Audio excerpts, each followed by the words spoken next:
Marcus Rashford grabs his 5th goal in his last 3 starts for club and country and his 8th goal in 9 Carabao Cup games. Very much on top form, and that second half he was Mbappe-esque in the World Cup final, doing it all himself with that goal. Bosh, what an absolutely insane solo goal from Rashford. That didn't stop him doing the elastico, doing the skill, taking on players. Ten Hag took him off early because he wants to rest him for Nottingham Forest, but he was tearing up.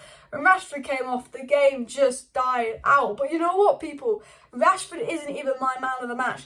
There is a man so good, there is a man so brilliant that plays for Manchester United. I have to pinch myself and be like, does he really? Casemiro, world class Casemiro. My God, this player plays for United. We've gone from Muckfred to the best DM in the world that looked like the best centre-back in the world today. Well, that's a bit of an overreaction, but he was absolutely fantastic. He's our best midfielder, he's our best defender. He was everywhere, the most touches in the game. He had 121 touches, made 91 accurate passes. He was just everywhere. This guy was controlling the game from deep, line-breaking passes from deep. Like, Casemiro was absolutely incredible. I'm in love with the guy. But you know what I mean? This guy won 5 Champions Leagues.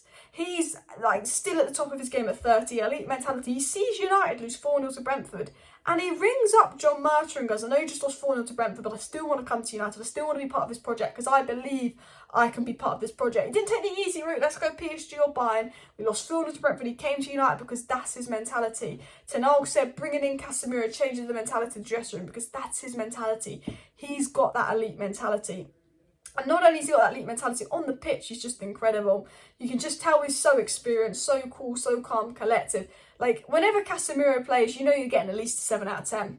Normally an 8 or 9 out of 10, but you know you're getting at least a 7 out of 10. And today he was a solid 8 out of 10. Absolutely solid. And I think it helped, having Wan-Bissaka next to him as well. Sorry, I think it helped Wan-Bissaka having someone as calm as Casemiro next to him, because I thought Wan-Bissaka was incredible. I think it would be best for Wan-Bissaka to go. I think it was a good game for him. I think that maybe under a good coach, Wan-Bissaka could have been a good signing for United. He showed really good potential in the first season under Ollie. Obviously, the football play was very defensive, and then he kind of regressed, like a lot of United players regressed under Ollie. Really good first season under Ollie, then got worse and worse, because I think the lack of coaching under Ollie was inevitable. Ollie, Carrick, Fletcher, Phelan, they weren't qualified coaches. They weren't good enough to coach these players, and that's shown. I always think Wan-Bissaka could have had a Delo, maybe impact under Ten Hag, maybe. I still think Wan-Bissaka should probably go unless we can't bring someone in, because he's obviously not in the plans. But I think Wan-Bissaka should be proud.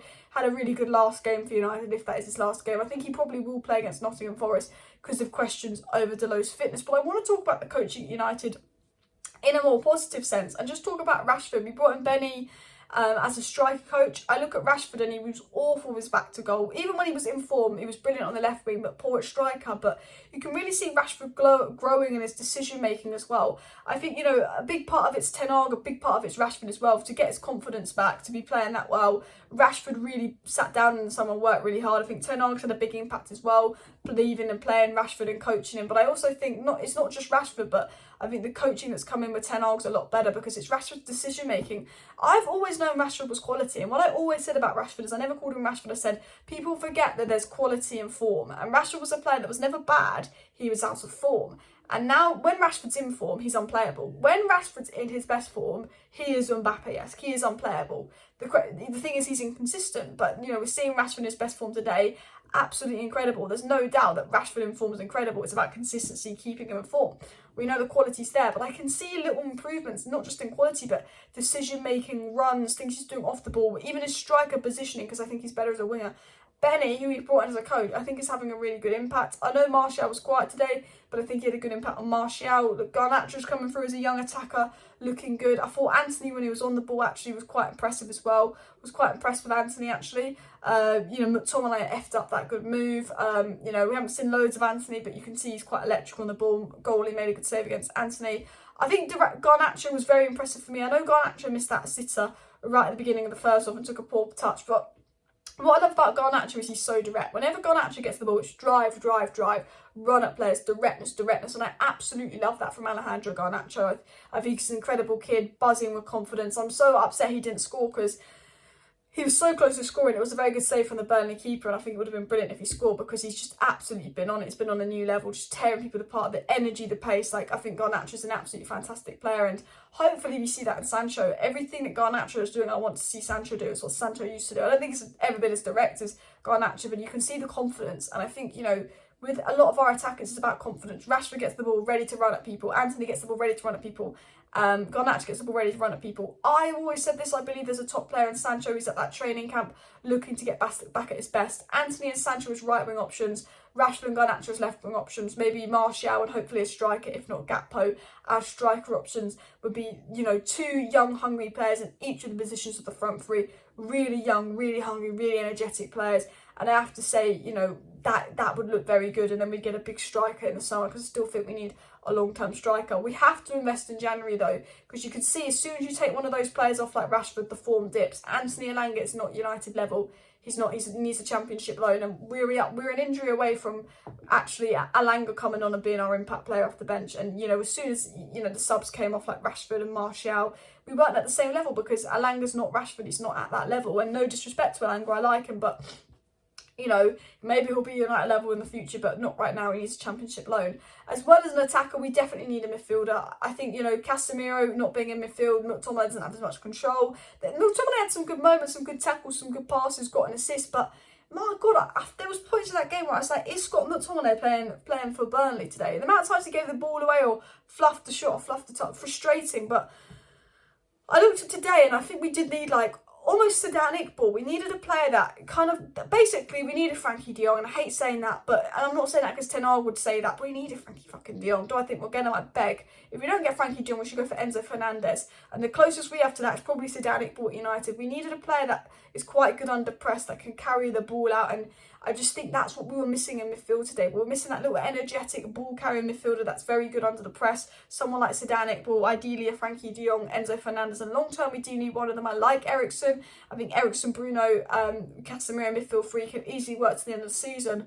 But we're definitely missing that profile in midfield. Fred doesn't offer it. McTominay doesn't offer it. We need it. And, you know, Ten Hag wants it. Ten Hag still #1 priority for 2023 would be de Jong if he can get him. You know, I think de Jong is happy at Chelsea. I think we should look at Enzo Fernandez. I know we've been linked to Kudus as well, but I thought Sedan Iqbal could have been of use today to come off, but it's a shame he wasn't on the bench. I thought Palestri, who was on the bench, also could have come on for United. Before I wrap up this video, I also wanted to just applaud Bruno Fernandes. Doesn't get the plaudits he deserves, was incredible. 5 key passes today, really influential in the game. Should have got an assist for the Garnacho opportunity, but he did miss it. Got a pre-assist, a brilliant ball and brilliant assist from Wan-Bissaka for the Eriksen goal. Made a few good balls and a few good runs behind. Like, even though Rashford was offside, Bruno was creating chances, heavily involved. And, you know, Bruno getting that yellow card pissed me off because it's silly. He's going to be out for the next game, and he's such an influential player. Like, people said, oh, let's have a game without Bruno. He gives the ball away. We need to keep possession. But we see when Bruno doesn't play, we don't create much. He makes things happen. You know, we lack a little bit of creativity on the pitch, and they could just mark out Eriksen as soon as Bruno's gone, our sole creator. No one could do what Bruno can do in the 10. Donny can't, Scott can't, Fred can't. Bruno is such an important, influential player to United. He's been very good at the World Cup, and it feels like 2020 Bruno Fernandes is back, which I'm happy about. But all in all, look, Burnley had some chances. Burnley could have scored if they could finish their dinner, and not perfect. Ten Hag will be satisfied, but I don't think he'll be super happy, but he'll just be glad to get through to the next round. But this is a trophy that United can win. Haven't won a trophy in 6 years. The hardest competition will be City or Liverpool. I actually want Liverpool to win because I feel like we're more likely to beat Liverpool than Man City. So yeah, smash your like, smash your subscribe. We'll be back at midday tomorrow with an actual video I'm really excited to make. See you then. Bye.